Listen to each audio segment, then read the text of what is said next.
अच्छा, ऐसा धोखा हमारे साथ किया, भोगोगे तुम। ये जो निकलता है ना, भोगोगे, ये अकाट्य होता है। क्योंकि किसी का भी हृदय, मान लो किसी भी जीव जंतु को आप कष्ट दें और उसका हृदय आह भर जाए, तो वो आह वज्र की लीक है, तुम्हें भोगना पड़ेगा। वो आह किसी की ना लेना जिंदगी। कोई ऐसा कोई आह भर करके कह दिया तुम समर्थ हो, हम तो कुछ कर नहीं सकते, और अंदर से दुखी, फिर तुम्हारी सामर्थ्य काम नहीं करेगी, मिट्टी में मिला देगी। ऐसा नहीं कि आप जो कर रहे हैं कोई देख नहीं रहा, कोई हिसाब किताब नहीं, जो कर रहे हैं अवश्य में भोक्तव्यम, बहुत सावधान।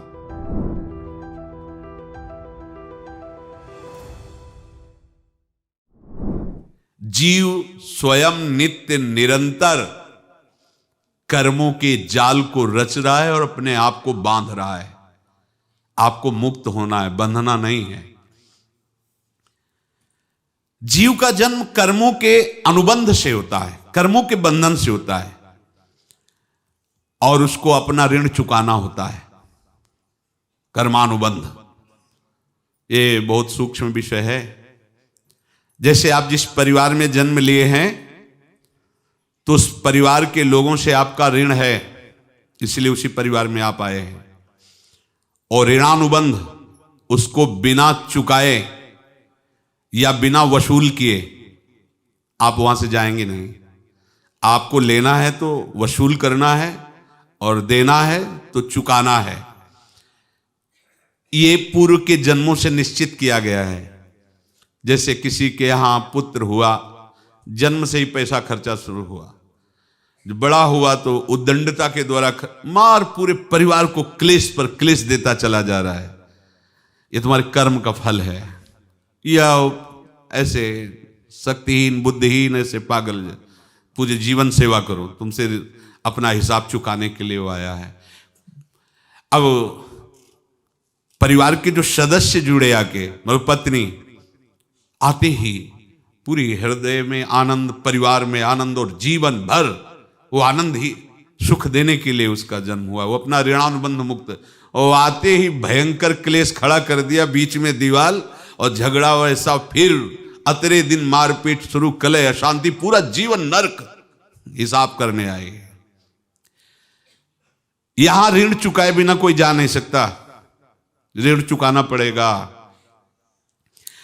किसी का ऋण वसूल करना है तो किसी को ऋण चुकाना है, दोनों काम करने होते हैं। अनेक जन्मों में अनेक लोगों के साथ हमने जो बर्ताव किए हैं, अच्छे या बुरे, वो होंगे। अब किसी आदमी को हम जानते नहीं, अचानक मिला, अचानक टक्कर लगा और मार पीट गाली गुप्ता सब कर दिया, चुपचाप सह लो। क्यों? ये आपका हिसाब है, पूर्व का हिसाब। हमारा उससे कोई द्वेष नहीं, कोई संकल्प नहीं। अचानक घटना घटी और हमसे द्वेष करने लगा, हमें पीटने लगा, हमें गालियां दे, ये हिसाब है, चुपचाप सह जाओ। अपने घर का भाई ही भारी दुश्मन बन गया और क्लेश दे, हिसाब है। एक प्रभुदत्त ब्रह्मचारी जी की वाणी में पढ़ा था, एक महात्मा जी भ्रमण करते थे, तो उस समय असरफियां चलती थी, मोहरे असरफियां, तो उनको भेंट में देते लोग। तो या तो ठाकुर सेवा में लगे तत्काल, या संत सेवा में तत्काल लगे, उसका संग्रह करके डोलना ये ठीक नहीं है। बैरागी के लिए सिद्धांत में ये ठीक नहीं है। तो जब 2, 4, 6, 8 ऐसे मोहरे हुई, तो उन्होंने विचार किया कि और भ्रमण करके जब काफी मोहरे हो जाएंगी तो प्रयागराज में जब कुंभ पड़ता है, एक बार पूरे सब अखाड़े के संतों को, अलग अलग संप्रदाय सब संतों को बुलाएंगे और सबको पवाएंगे। अब साधु है तो यही विचार करेगा, और क्या विचार करेगा। तो उन्होंने ऐसे डंडा बनवाया, बेंत, जो ऊपर से चूड़ीदार और भीतर पोला, और मोहरे उसमें डालते गए। और भ्रमण, जहां जहां श्रद्धालु भगत थे सबके यहां जाना, और इच्छा रखना कि एक मोहर तो दे दे दक्षिणा में। कामना कोई भी हो वो बांधती ही है, ध्यान रखना। इसीलिए प्रभु जो चाहे वो करे, अपनी चाह नहीं रखनी चाहिए, अपनी चाह प्रभु की चाह में मिला देनी चाहिए। धीरे धीरे वो छड़ी भर गई। भ्रमण करने वाले महात्मा चूड़ी लगाई, इंतजार करते रहे। जब प्रयाग का कुंभ पड़ा तो चले। तो रास्ते में एक गांव में पूछा जाता है, जैसे कहीं रुको कि कोई श्रद्धालु ऐसा है जो संत सेवी है। तो कुछ लोगों ने बताया, हाँ एक परिवार है बहुत संत सेवी है और आपको मिलाते हैं उनसे। आइए महाराज, घर में रुका। खूब अच्छा हलवा पूड़ी पवाया और जो घर के मालिक थे चरण दबाए। चरण दबाते दबाते उनकी दृष्टि पड़ी उस डंडे पे। इतना मोटा और ऊपर से कुछ चूड़ी सी भी नजर आ रही, इस डंडे में तो कोई रहस्य है ही है।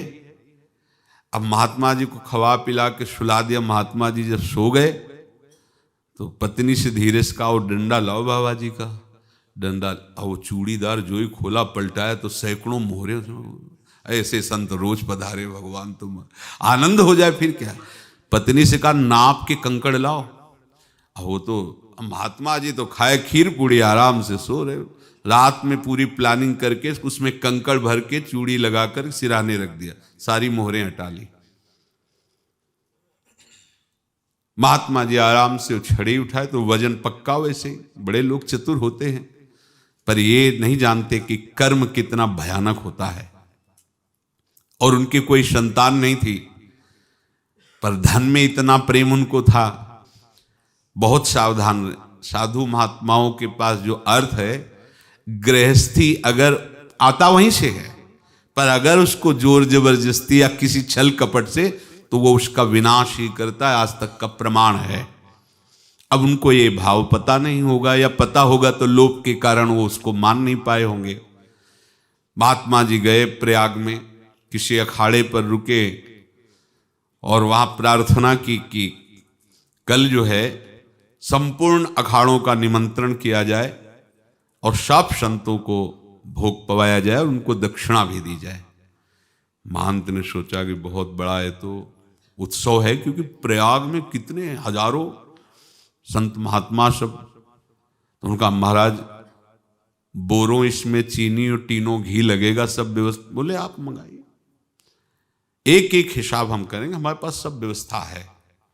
बोले कुछ तो पहले दे दो, वो इकट्ठे देंगे हम। उनको था कि अगर हम छड़ी खोला और दो चार मोहरे दी, किसी को पता लग गया तो गड़बड़ हो सकती। बोले हम भंडारे के समय आखिरी में सब कुछ आपको दे देंगे। ठीक है। वो अपने पास से पैसे लगाकर खूब जितना सामग्री सब लाए लाखों की, और सब संतों को निमंत्रण कर दिया। संत जन निमंत्रित हो गए, भंडारा बन रहा है। तब वहां के महंत है और उनका देखो भंडारा भी बन रहा है, संतों को निमंत्रण। अब आप अर्थ की व्यवस्था कीजिए, क्योंकि इतनी बड़ी हमारी सामर्थ्य नहीं थी जितना हमने किसी तरह हमने व्यवस्था की। अब मुझे अर्थ चाहिए, तभी आगे की व्यवस्था बढ़ेगी। संतों को दक्षिणा देंगे और जिनसे अर्थ लिया उनको दे। देखो रसोई बन गई है सब। उनका छत में विश्वास नहीं तो ये अभी चूड़ी खोली। उनको तो था ना कि मोहरे हैं कंकड़। तो जैसे कितना उनको सदमा लगा होगा। हजारों संतों का निमंत्रण, रसोई बन, मतलब संत हो के छल कपट। तो उनका महाराज आपने तो हमारा नाश कर दिया, जो महंत थे। अब बताओ रसोई बन गई, संत निमंत्रित हो गए और आप ये कंकड़ दिखा रहे हैं हमको। आपने तो हमें बर्बाद कर दिया। हमारी इतनी सामर्थ्य नहीं थी, आप पहले बता देते। संत होकर ऐसा छल कपट। अब वो बोले तो क्या बोले, क्योंकि उनको पता था कि मोहरे हैं इसमें। अंदर से उनका चिंतन गया उसी सेठ के पास, अच्छा ऐसा धोखा हमारे साथ किया, भोगोगे तुम। ये जो निकलता है ना भोगोगे, ये अकाट्य होता है। क्योंकि किसी का भी हृदय, मान लो किसी भी जीव जंतु को आप कष्ट दें और उसका हृदय आह भर जाए, तो वो आह वज्र की लेख है, तुम्हें भोगना पड़ेगा। वो देखो भीष्म जी को भोगना पड़ रहा है ना। सांप को ऐसे धनुष की नोक से उठाया और बंबूल के कांटों के ऊपर फेंक दिया, कई दिन तक शेदा हुआ, वो आह भर करके मरा। तो आपको 6 महीने बाणों की सैया पर आह किसी की ना लेना जिंदगी में। कोई ऐसा कोई आह भर करके कह दिया तुम समर्थ हो, हम तो कुछ कर नहीं सकते, और अंदर से दुखी, फिर तुम्हारी सामर्थ्य काम नहीं करेगी, मिट्टी में मिला देगी। फिर ये तो संत थे और भगवत आराधना के लिए, संत आराधना के लिए ही ऐसा किए हुए थे। अब इनका कैसे मुंह दिखाएं, अब क्या करें। सुबह संत जन आएंगे, सबके बीच में हमारी कि देखो इन्होंने, अब क्या करें। गए और संगम में जाके छलांग लगाई, अपने प्राण त्याग दिए। अब उनके तो पास मोहरे थी और व्यापार बढ़ा, और 9-10 महीने बाद ही लड़का हुआ। अब तो उनको कि संत फलीभूत हो गया। देखो व्यापार चल रहा, लड़का नहीं होता था, लड़का भी हो गया। बड़ा आनंद छा रहा है। जब से वो प्रकट हुए और धन की वृद्धि शुरू हो गई, पढ़ाई लिखाई में उनके खर्चा हुआ सब, बस बीमारी शुरू हो गई उनके शरीर में। अब उसमें पैसा जाना शुरू हुआ। इतने आसक्त तो वो दोनों हो गए कि कुछ भी हो, व्यापार ठप, संपत्ति बेचना शुरू। तो उन्होंने कहा कि बेटा मैं क्या कर सकता हूं तुम्हारे लिए। बोले हमारी अंतिम इच्छा है प्रयाग चलो, और जितने प्रयाग में संत महात्मा सबको एक बार भंडारा करवाओ, हमारी इच्छा अंतिम है। क्योंकि अंतिम यही इच्छा थी। तो बोले अब ज्यादा संपत्ति तो नहीं रह गई। तो बोले घर बेच दो, मेरे लिए ही तो है, बेच दो। मुझे लगता मैं बचूंगा नहीं, पर मेरी अंतिम इच्छा पूर्ण कर दो। घर बेच दिया, जेवर बेच दी। वहां गए, जब संत सेवा की तो बोले मुझे संगम तक ले चलो। संगम तक ले गए और बोले समझे तुम चुराए थे और हमने उसको छीना है, कुछ नहीं रह गया तेरे पास कुछ, अब केवल ममता और आसक्ति में जलकर मर और नरक प्राप्त कर। मैं वही महात्मा हूं जिसकी तूने मोहरे ली थी, शरीर छोड़ दिया। महात्मा को जन्म लेना पड़ा और इनको दुर्गति भोगनी पड़ी। ऋणानुबंध होश में, ऐसा नहीं कि आप जो कर रहे हैं कोई देख नहीं रहा, कोई हिसाब किताब नहीं, जो कर रहे हैं अवश्य में भोक्तव्यम, बहुत सावधान। अनेक जन्मों में अनेक लोगों से जो कुछ लिया दिया है, इस लेने देने को मिटा देने के बाद ही तुम मुक्त हो गए। इसीलिए एक उपाय है, लेना न देना मगन रहना। क्या? मालिक को समर्पित हो जाओ, मालिक को अपना माना हुआ समर्पित कर दो, खत्म।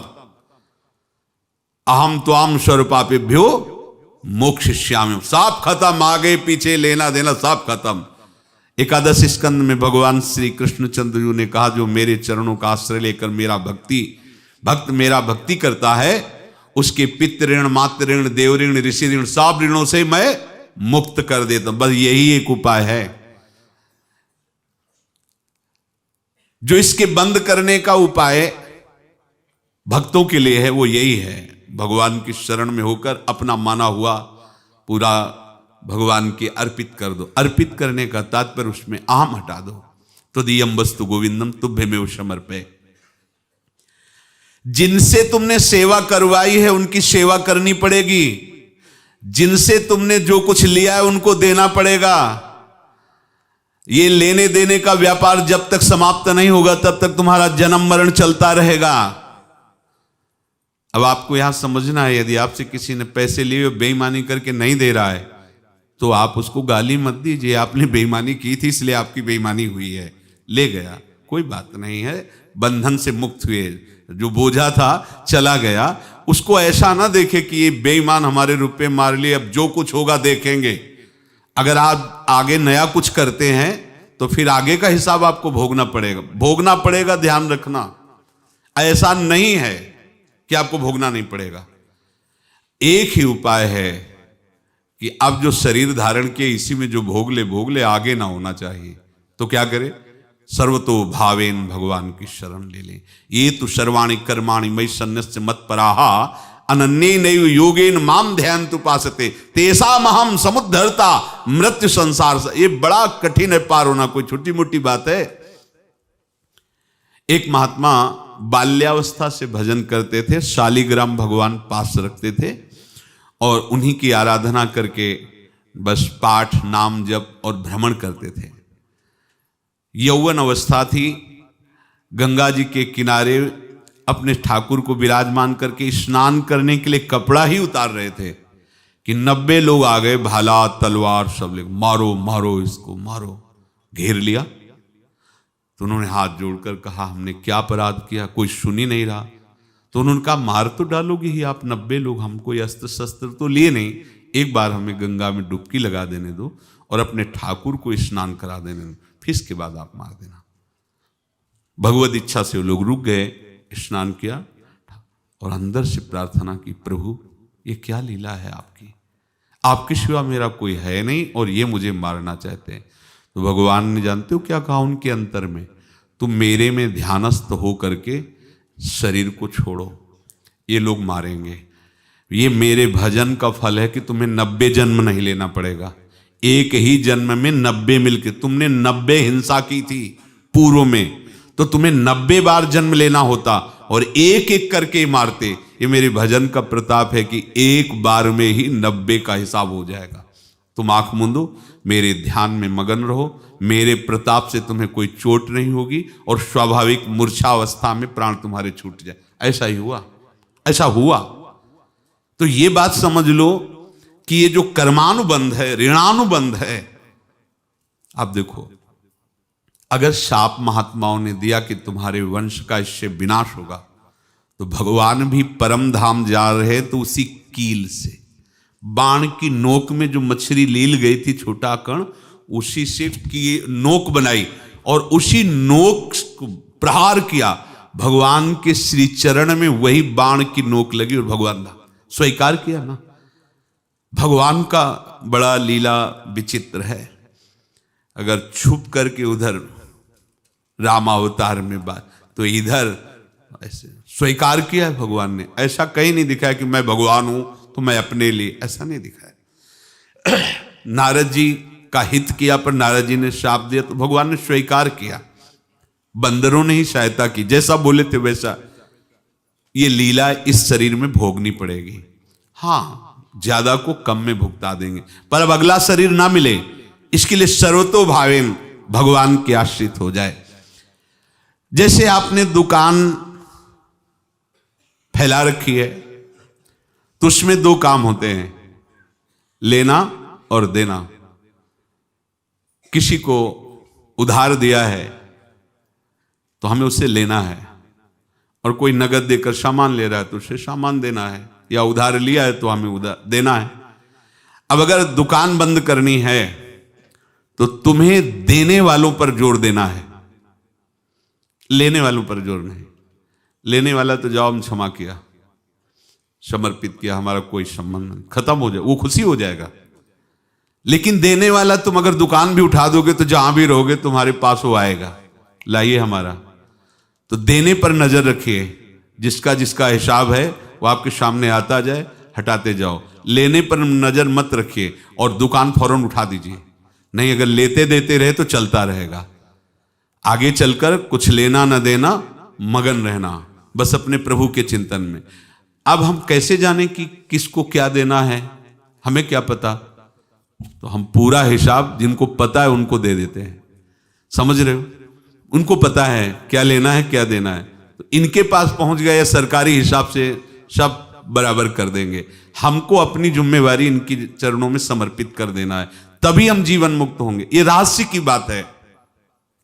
प्रभु कह रहे हैं, यस्य सर्वे समारंभाः काम संकल्प वर्जिताः ज्ञानाग्नि दग्ध कर्माणं तमाहु पंडितम बुधाः।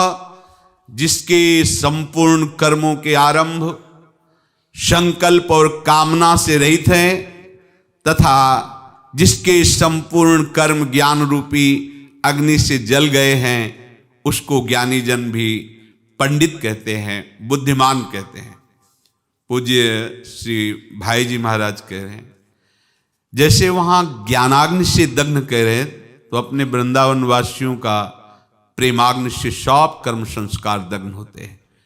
जिस समय आपके हृदय में भगवत प्रेम का प्रादुर्भाव होगा तो लेश मात्र कभी तुम्हें दुख नहीं भोगना पड़ेगा। प्रेम का प्रादुर्भाव होते ही दुख का नाश हो जाता है, महासुख।